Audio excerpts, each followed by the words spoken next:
اللہ الرحمن الرحیم۔ نماز کا بہت ہی اہم مسئلہ جیسے کم لوگ ہی آشنا ہیں، زیادہ تر لوگ اس سے ناآشنا ہیں، یعنی اس سے واقف نہیں ہیں۔ وہ مسئلہ یہ کہ جب امام صاحب نماز شروع کرتے ہیں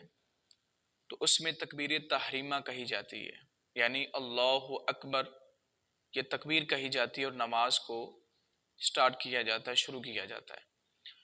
اب چونکہ جب نماز شروع کی جاتی ہے اور لفظ تکبیر اللہ اکبر جب کہا جاتا ہے تو چونکہ امام صاحبان جو ہیں وہ اللہ اکبر کی تکبیر کو تھوڑا سا طول دیتے ہیں، تھوڑا سا لمبا کرتے ہیں،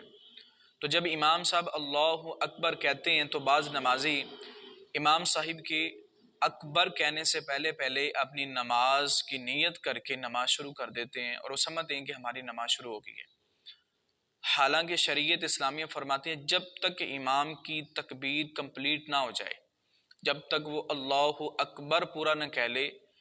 اس وقت تک مقتدی نماز اگر شروع کرے گا تو اس کی نماز شروع نہیں ہوگی، کیونکہ جب امام کی نماز اکبر پہ سٹارٹ ہو رہی ہے، اس کی نماز کا آغاز وہ اللہ اکبر پہ شروع ہو رہا ہے، تو مقتدی کی نماز امام کی اکبر کہنے سے پہلے کیسے شروع ہو سکتی ہے؟ اس مسئلے کو بغور ذہن میں رکھیے گا اور اس پہ عمل کرنے کی کوشش کیجیے گا کہ تب تک تکبیر نہ کہیے گا